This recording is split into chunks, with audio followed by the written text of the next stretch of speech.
Okay, so Whitney, congrats on this new season. You're exploring so many new avenues of life, I feel Mhm. like. Talk to me a bit about your journey to have a child and why now is the time for this potential new chapter for you.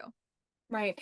Well, this is season 13. So if people have been with me from the beginning, motherhood has always been a decision that I've thought about, that I've wanted, that I've explored different options. I explored adoption, I got my eggs frozen.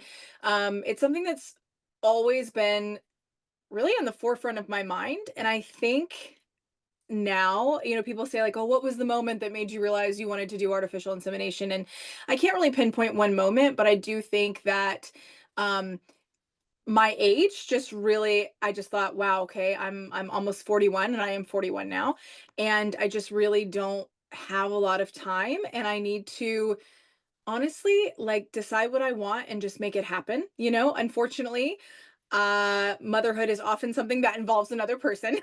But if you don't have the luxury of having a partner to have a child with, there is another option. And I'm actually shocked at how many people and viewers have reached out to me to tell me about their artificial insemination journey. I didn't even realize it was as common as it is. I think a lot of women maybe feel a certain level of shame around it, and I know I definitely did. I think infertility in general is obviously a really big subject that makes women feel bad, and society makes women feel bad about it. And then on top of that, kind of the idea of a woman taking it into her own hands and, like, doing it without a man and all this kind of stuff, like, it's kind of a hot topic and people have a lot to say about it. So I feel like we don't talk about it enough. And so I'm really grateful to be able to put that journey on television, and hopefully people can see themselves reflected in that and find comfort and support the way that I have. I do feel like it's definitely not talked about enough, especially this avenue of how a way to have a child. I feel like I don't see a lot of representation of Hmm. that, especially in media. So I Right. applaud you for sharing this journey because I feel like it probably connects you with a lot of fans who are going through a similar situation as you. Yeah. It absolutely does. And I just couldn't believe, like, although this has really been a common theme, I think, throughout my career, like things that I've kind of opened up and been vulnerable about and felt very, pretty alone about.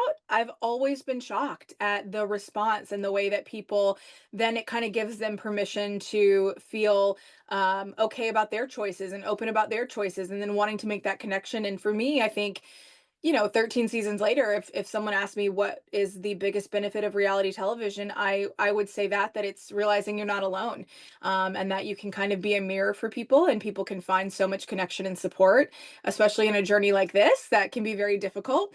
It's really a perk for me, and I think, yeah, for the viewers as well. And I know you were talking about some of the difficult aspects of this. We saw how disappointed you were last episode when you Mm. found out that you weren't expecting. I'm so sorry about that. Why did you want to share all aspects of this journey? Well, if I'm being totally honest, it's in my contract.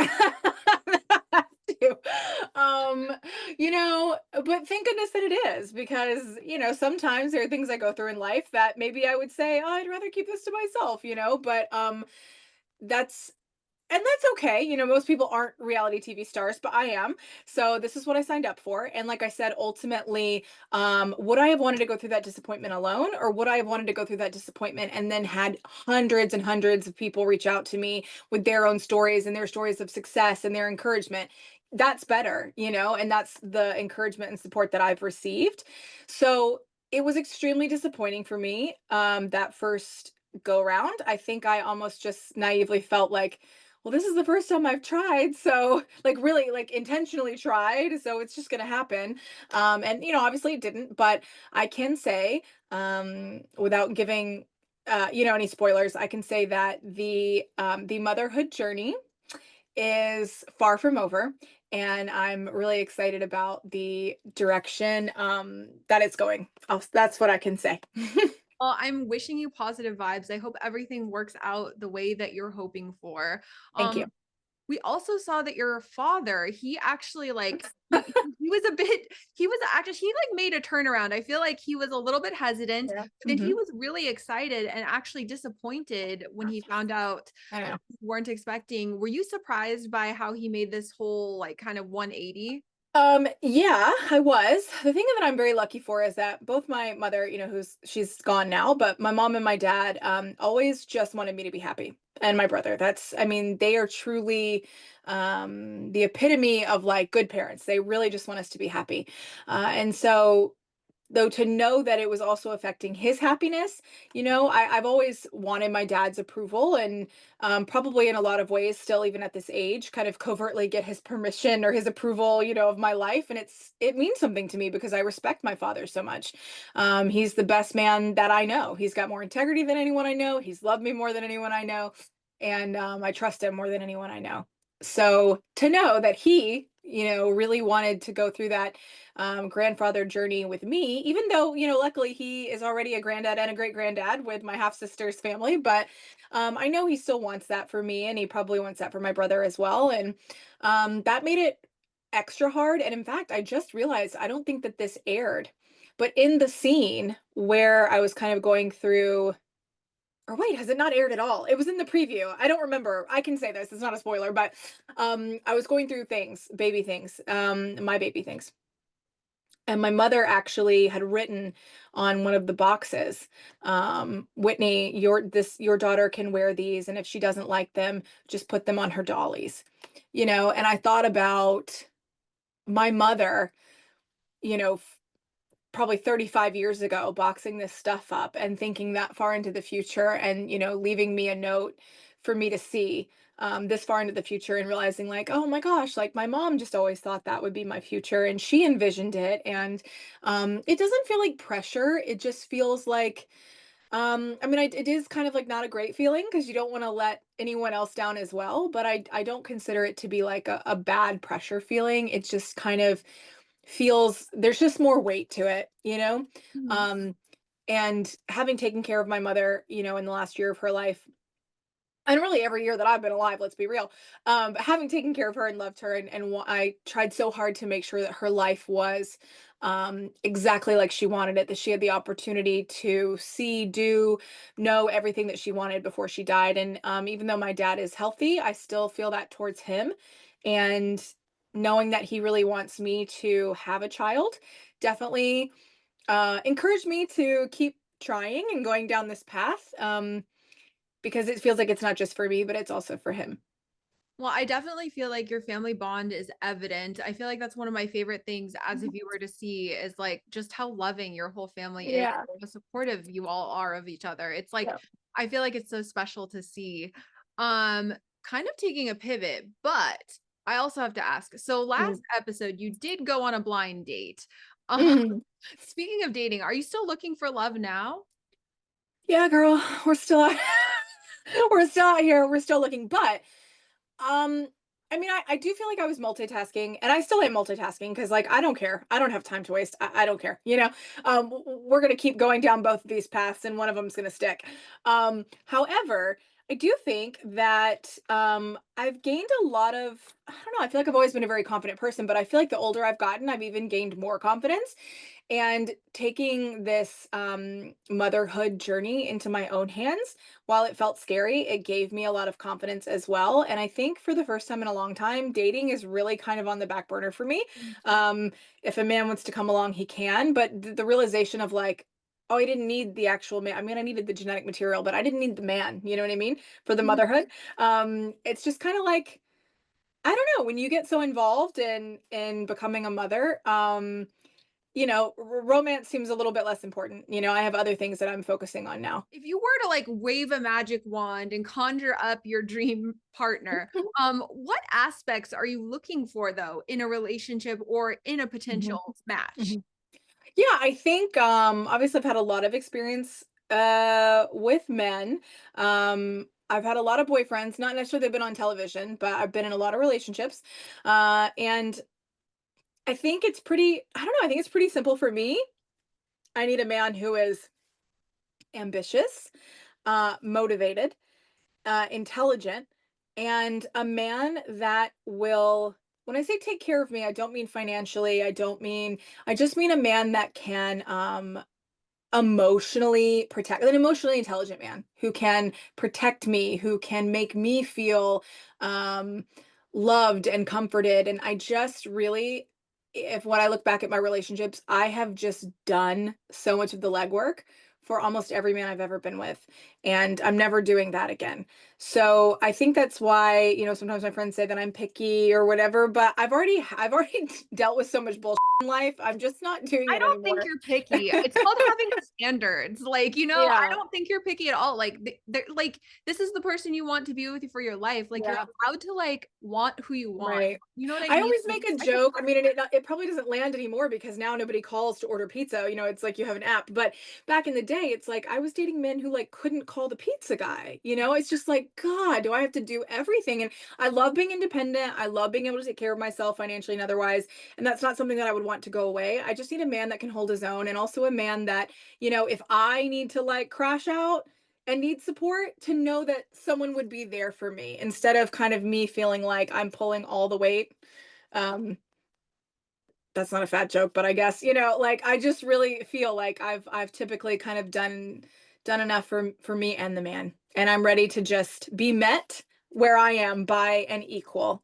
we That's need what I someone want. I just want an equal man, an equal partner. Yeah. we need someone who puts in the effort. Like, Yeah. that's it.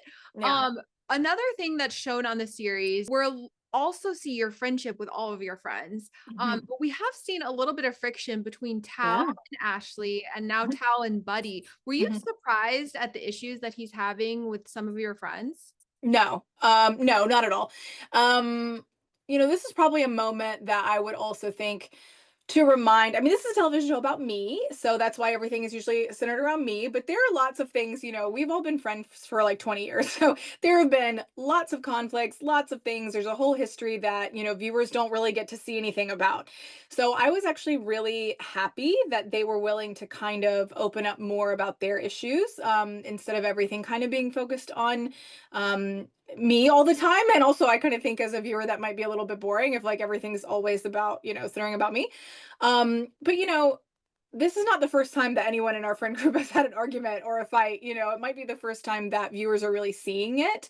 But being that it's my real life and I know the history of everything and I know all the details of everything, no, I'm not surprised at all. And I have my own feelings about all of it, and I love my friends, and that's just all I'll say, I guess. Yeah.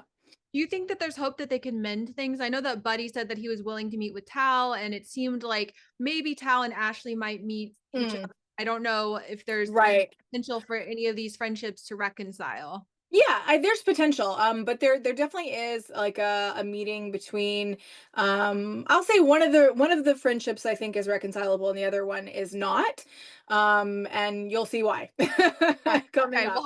We'll have to tune in and see what Yeah. happens the rest of the season. Hmm. I also wanted to ask about dance. This has always been an integral part, I feel like, of your life, Hmm. your self-expression. Could you talk about why that's so special to you? I know you've been posting a lot about a dance studio that is in Yeah. London and your experience there. Yeah. Well, I mean, Pineapple Dance Studios is iconic in the dance world. It's huge. And I actually just got off the phone with the owner, Debbie. She's just taken her like sabbatical in the French Riviera and she's, showing me all of her plants and the turtle doves and all this, and I'm insanely jealous. But I have really made kind of a family connection there at Pineapple Dance Studios, and it's so lovely because I've been twice now. And it's just great to have an outlet, right, to teach dance, which is what I love. And I've been teaching dance since I was a teenager. Um, and I kind of fell out of it during, the pandemic because everything was closed and it had been a while since I like really kind of came back to life, I think in a lot of ways, honestly, like re-entered life the way that it is. So it's given me a lot of inspiration and it's also given me a lot of validation, because this is one of the most iconic dance studios in the world.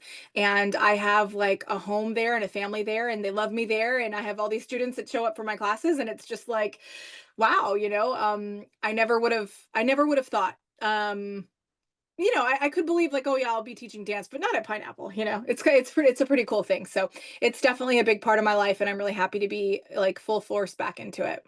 I'm so happy that you're so happy. I love seeing people like explore their passions and like you can tell when somebody is like really into something and that's so Yeah, fun to watch, I feel like as a viewer. yeah.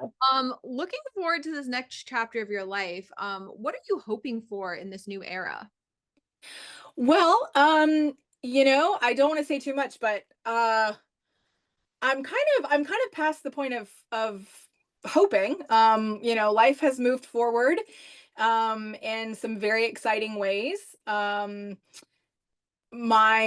journeys, I guess, of motherhood and moving and all that kind of stuff that we're seeing during the season, they're far from over. They are still moving forward in ways that I am so super excited about, and that's all I'll say.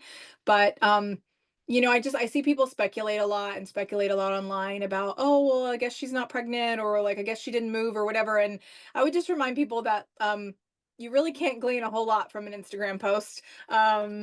And life is uh, exactly where I want it to be. That's amazing. I love to Mhm. hear that. Yeah. And then the last question, can you describe the rest of the season of the show in 3 words? Drama, Okay. drama, sisterhood, and excitement.